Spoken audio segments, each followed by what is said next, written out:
when you can't get the name of a book right and you've tried so many times.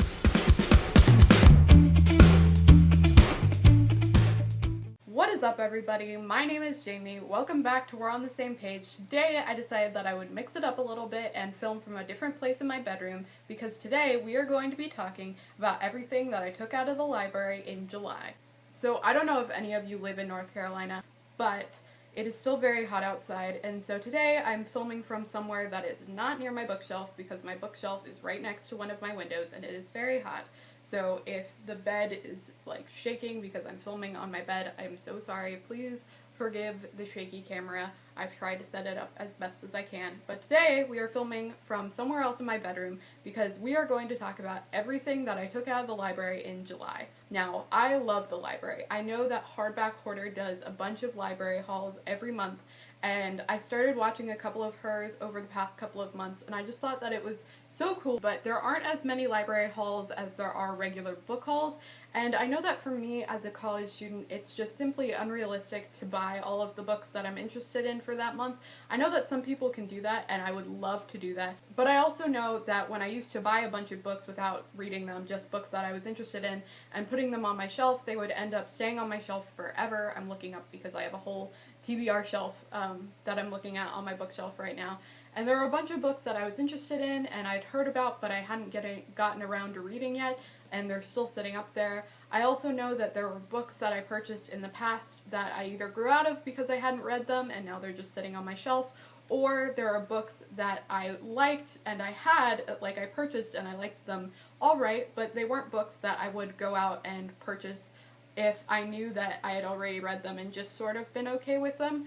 I want to curate a bookshelf that has all of my favorite books, books that I want to reread, books that I want to collect on there, and so I just thought it was much more realistic for me in terms of what I want my bookshelf to be, and also having such a good resource like a library out there that you don't have to spend money on and you can read a book and take as many books out as you want and in different genres. I know that that's just much more exciting for me and much more doable for me as a college student and as a reader. Because of all of that, I thought that I would start doing some library book hauls on my channel because I take so many books out of the library and I don't really buy that many books, and so I want to do book hauls but I don't have books to haul, and so I'm just going to do a library book haul. So I'm going to be going through everything that I read in each category by the date that I read them rather than the stars, so I'm sorry if that gets really complicated. I'm going to try and figure out the best way to do this, but for now I'm going to do it in categories and then I'm going to do it by which things that I read first throughout the month. If you don't want to watch the whole video, you can click the links down below and it will take you to whatever time starts the graphic novel section, the novel section, or the audiobook section. So first we're going to go over graphic novels. If you want to check out the graphic novels that I read in June, I did a whole video wrapping up all of my graphic novels that I had read in June and the beginning of May in my video called Graphic Novel Wrap Up, and I will leave the link for that down in the doobly-doo, but also in the end card, so if you're interested in it, you can watch it. But because of the graphic novels that I picked up in June, I was interested in picking up more graphic novels in July. So in July, I started off with Lumberjanes Volume 1 by Noelle Stevenson, which I gave 5 stars. I know that I have been talking about Lumberjanes all summer, but I discovered it in July and I read the first volume in an hour, I think, or in a day, and I absolutely loved it. And then I decided that I was going to pick up In Real Life by Cory Doctorow and Jen Wang, because this was when I started going to the library and getting a bunch of different things that I was interested in, and I didn't know that I was going to fall in love with the Lumberjanes series, so I just left the second graphic novel on the shelf in case I didn't like it. I should have picked up the second one because I loved it, the first one, and I read it so quickly, and so right afterwards I of course wanted the second one and I had to wait for it afterwards. So in between the first and second volumes I picked up In Real Life and I give that one 3 stars. I know that a lot of people on BookTube love that graphic novel.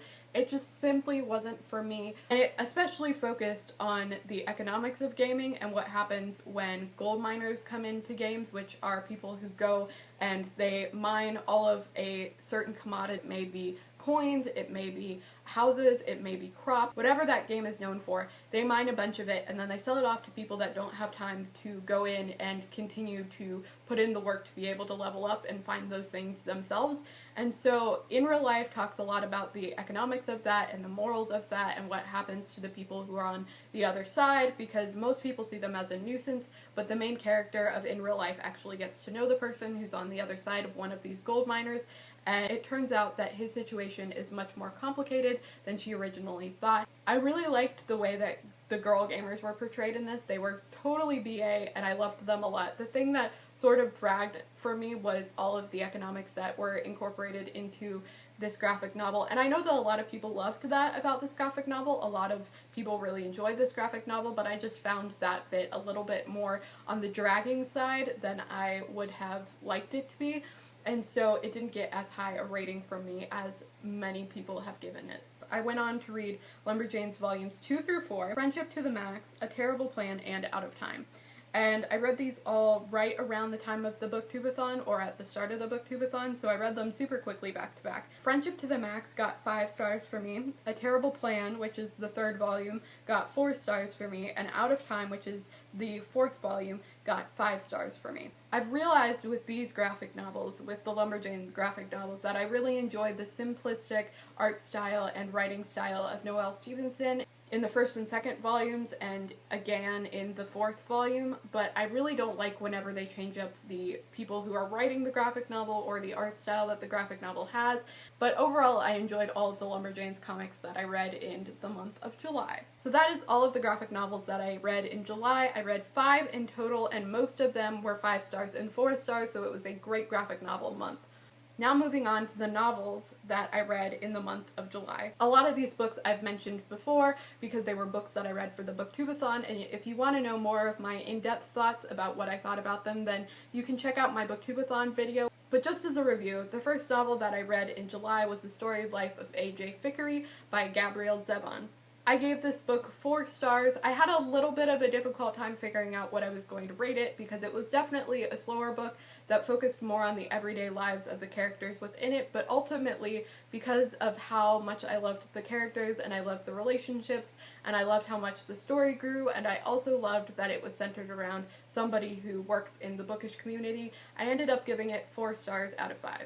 The next book that I read in July, which I've seen a lot of people talking about because it was either on their booktubeathon TBR or they saw people read it for booktubeathon and wanted to read it themselves, was We Are Okay by Nina LaCour. This book takes place over a really short time period, and it has to do with this girl who is in college, and she had something very terrible happen at home in her hometown, and she moved to college to get away from it. But when one of her friends comes back from her hometown to hang out with her during college, you get to see what's happening to her in college, and you also get to see what was happening back at home. I thought that this book was very moving. I didn't cry, but it was very influential to me. It was also such a quick read, and I was so impressed by how much Nina LaCour could fit into such a short book, and so I ended up giving it a 4 stars out of 5.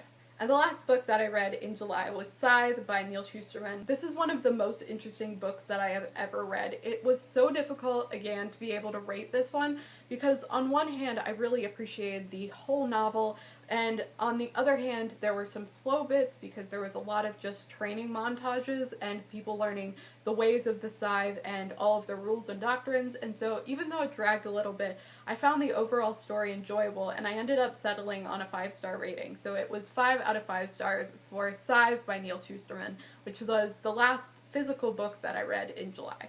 Now on to audiobooks. Now, you're going to see a trend in how many audiobooks I take out. I go through a bunch of audiobooks. I love audiobooks. I love the Overdrive feature in where you can get audiobooks from the library and you don't have to go in and get CDs. You can just download them, and you can get audiobooks from Overdrive and you can download them onto your iPad or anywhere that you have the Overdrive app, and you don't need any internet connection or you don't need to use data to be able to listen to them. I love that feature. I think that it's so cool. So I usually end up taking out a lot of audiobooks over the course of the month, and I've recently started listening to all of my audiobooks on 1.5 speed or on 2 speed. I know that some people find that difficult and not every audiobook lends itself to that, but if you have a narrator that's slower, then you can definitely pick up the pace, and I found that it's a way that you can read more audiobooks quicker, so I've been doing that and absolutely loving it. So the first audiobook that I listened to in the month of July was The Penderwicks at Point Monet by Janine Birdsall. If I had to answer the question which book reminds me the most of summer, it would be the Penderwicks books, because they all take place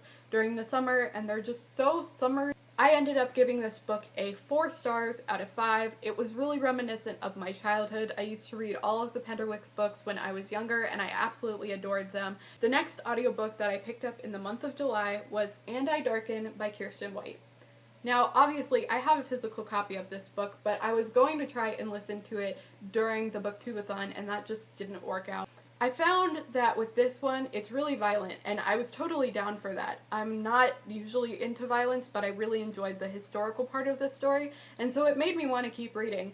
But I just found that listening to somebody describe the characters dying or somebody slaughtering someone was just not what I was interested in. And I'm really interested in reading this book when I get back into a fantasy and sci-fi mood.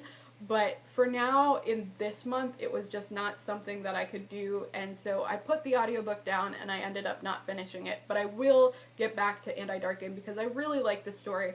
Maybe in October or November when it's sort of that creepy time. Not that this book is creepy, but it's just a little bit heavier, and I think that October and November really lend themselves to books that are heavier and creepier. So I'll probably pick this book back up around that time, but it was just not something that I particularly wanted to listen to on audiobook.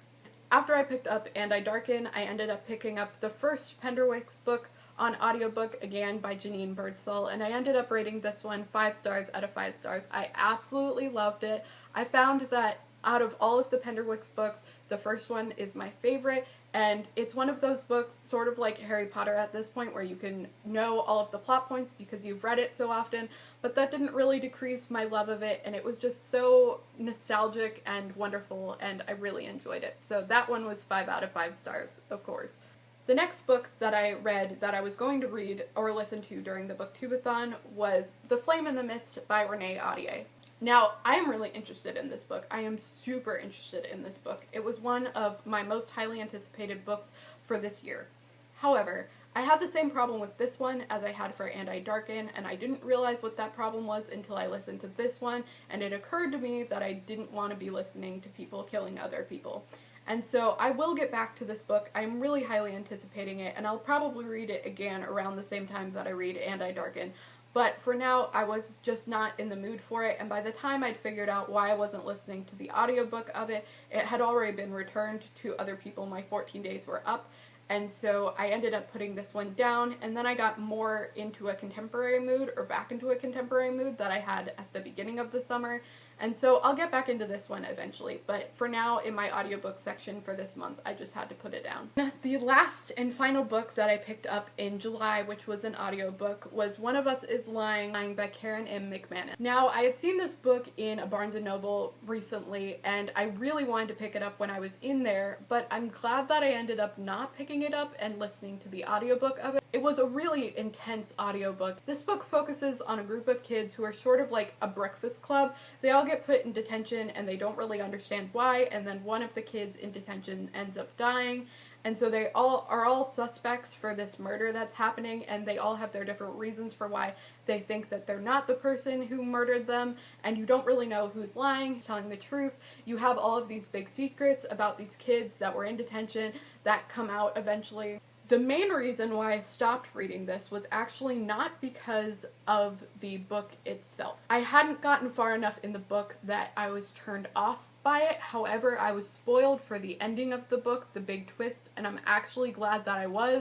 The twist of this book shouldn't be something that's considered a twist. It should be something that's considered a big issue, and if you want to learn more about what the twist is and why you might not want to read it, there are a lot of people that talked about it on Goodreads, and one day it just came up in my feed and I got spoiled for it, but this is one of the rare instances that I'm glad I got spoiled for it, because I don't think that I would have agreed with how the rest of the book went down. I only got halfway through it and I was sort of interested in it, but I wasn't totally intrigued in it, and I'm ultimately glad that I got spoiled because I just don't agree with the way that the rest of the book went down. From what other people were telling me, I just don't agree with the way that the rest of the book went down, and so I ended up putting it down. So that is everything. That is everything that I took out of the library in July. I had so much fun with most of the things that I read. I ended up rating a lot of them really highly, and I had fun making this video, so you can see another video about what I read from the library in August coming up very soon. I'm going to try to do many more of these, and hopefully we can figure out which format we like. So if you want to tell me how you liked this video, or if you have any advice for doing more videos like this in terms of formatting or things that I should mention, please leave them in the comments down below. I'd love to hear from you as always. My name is Jamie. I am so glad that we were on the same page today, and I will talk to you later. Toodles!